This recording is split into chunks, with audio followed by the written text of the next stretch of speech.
Probabilité, exercice guidé, les 2D. Adrien, Bérénice et Caroline jouent à un jeu de hasard. Chacun a 2 dés à 6 faces et les jette sur la table. Celui ou celle qui obtient la plus grande somme gagne la partie. Adrien obtient un 3 et un 5.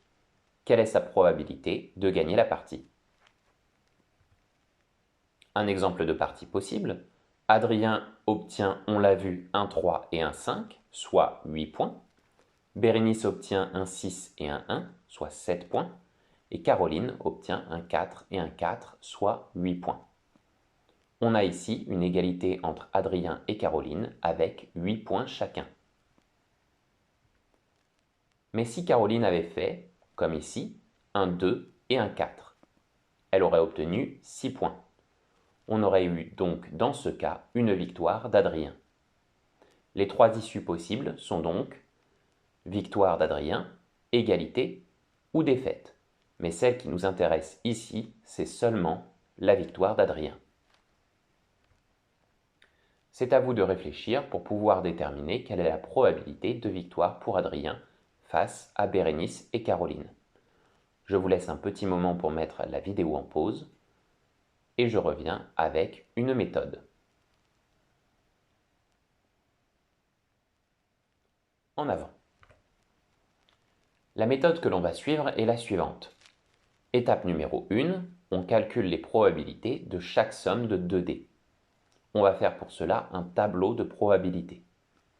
Étape numéro 2, on calcule la probabilité qu'Adrien gagne contre une seule personne. Pour cela, on va utiliser le tableau qu'on aura fait à l'étape 1. Étape numéro 3, on modélise la partie contre Bérénice et Caroline avec un arbre de probabilité. Étape numéro 4, on utilise l'arbre de probabilité qu'on vient de réaliser pour pouvoir répondre à la problématique.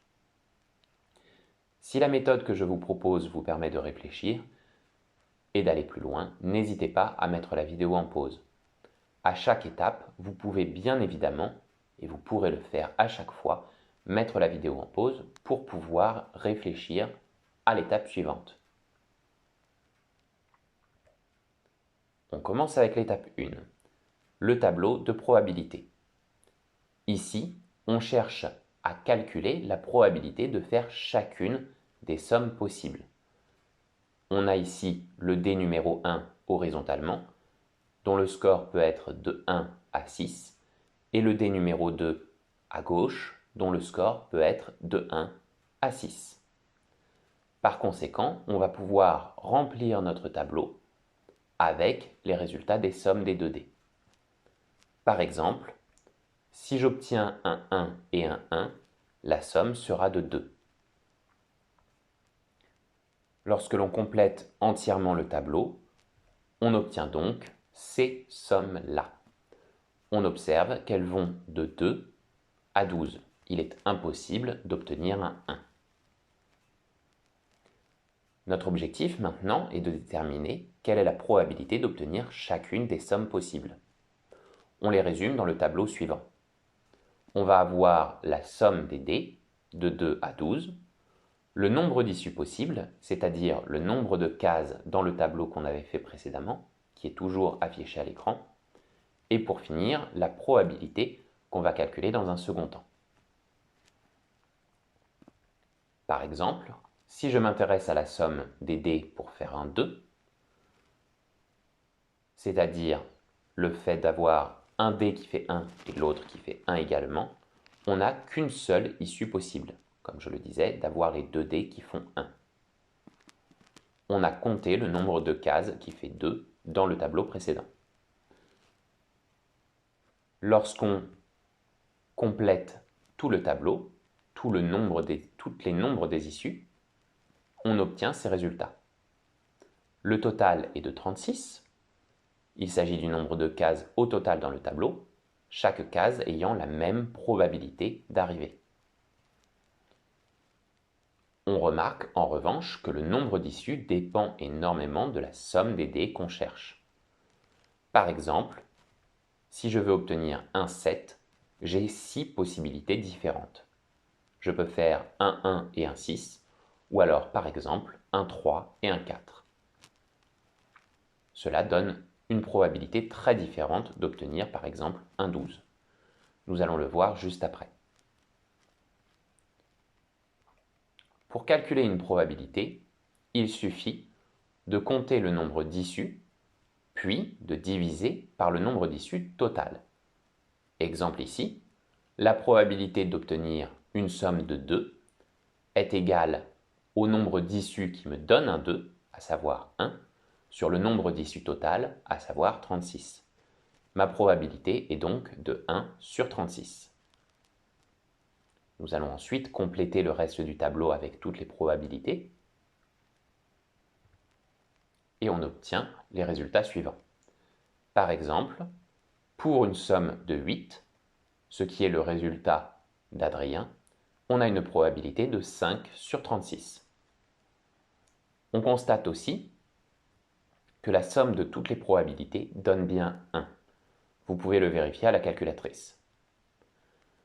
Ici, j'ai décidé de noter les probabilités sous forme de fractions, mais de fractions qui ne sont pas nécessairement irréductibles. On aurait pu les noter sous forme de fractions irréductibles, ce qui aurait donné le tableau suivant.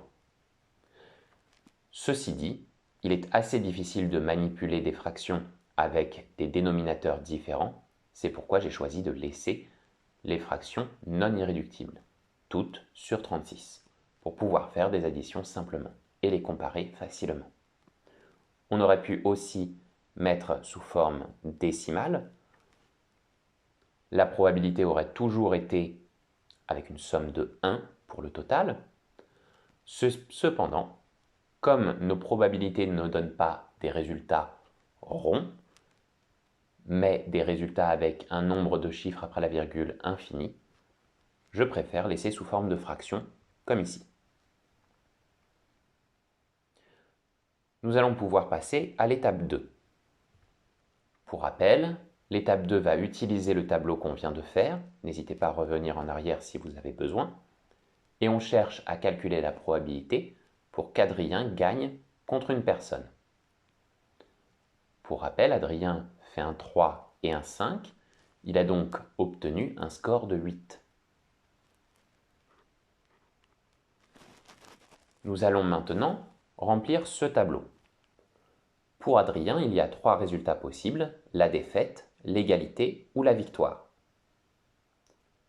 On va d'abord chercher à calculer la somme des dés de l'adversaire pour pouvoir avoir ces 3 possibilités, la défaite, l'égalité ou la victoire d'Adrien.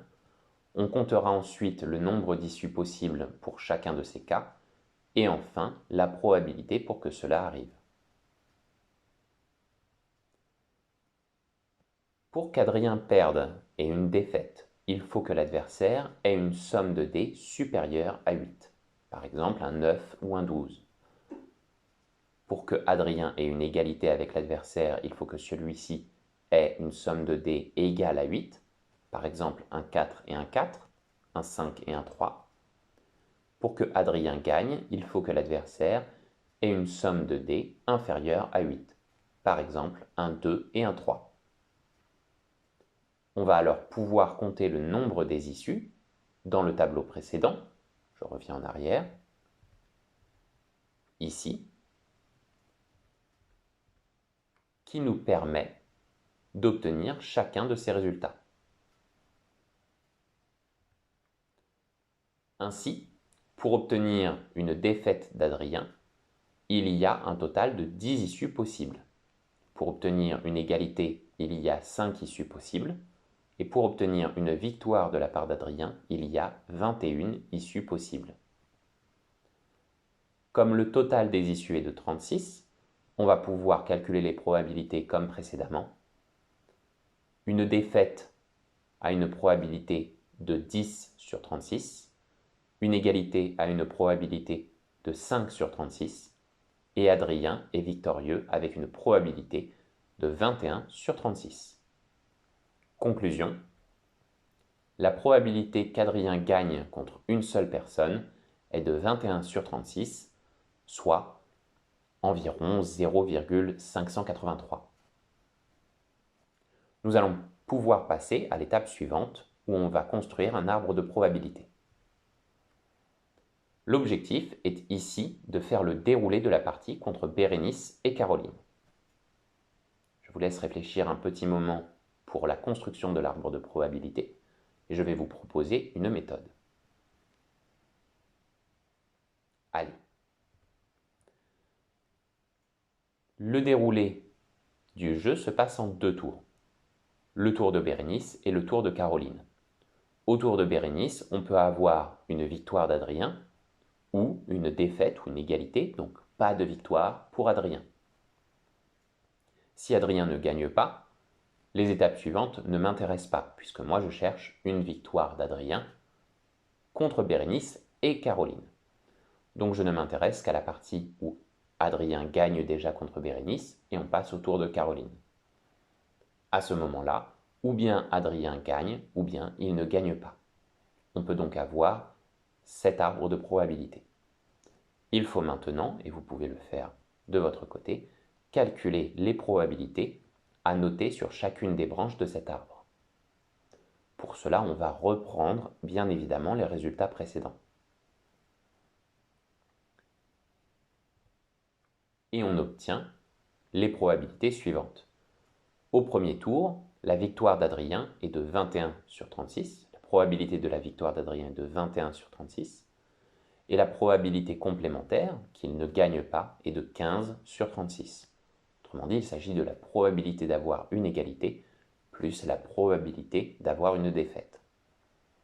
Au deuxième tour, évidemment s'il gagne au premier tour, la probabilité de victoire d'Adrien contre Caroline est encore une fois de 21 sur 36 et la probabilité qu'il ne gagne pas est de 15 sur 36. On a à chaque tour les mêmes probabilités qui se répètent. Il va falloir maintenant utiliser cet arbre de probabilité pour calculer la probabilité de victoire totale d'Adrien. On va pouvoir répondre ainsi à la question posée. On repère d'abord dans les issues finales de notre arbre de probabilité la victoire d'Adrien. Elle est ici notée en rouge. Ensuite, on va pouvoir mettre en valeur le chemin qui est parcouru sur l'arbre de probabilité pour aller jusqu'à cette issue finale. Il s'agit du chemin noté en rouge. Et on va pouvoir, à partir de là, calculer la probabilité de victoire d'Adrien. Il suffit pour cela de multiplier entre elles les probabilités qui sont notées sur ce chemin. On le fait juste ici. On a la multiplication des probabilités. 21 sur 36 fois 21 sur 36, ce qui nous donne 441 sur 1296. Il s'agit d'une fraction non irréductible. Lorsqu'on la rend irréductible, cela donne 49 sur 144. Mais comme on est à la fin de l'exercice, on peut se permettre de noter le résultat sous forme décimale, ici approché au centième, 0,34. On obtient donc notre réponse. La probabilité pour qu'Adrien gagne la partie est d'environ 0,34. Bravo à vous pour avoir été au bout de l'exercice. On se retrouvera prochainement pour un autre exercice de ce type.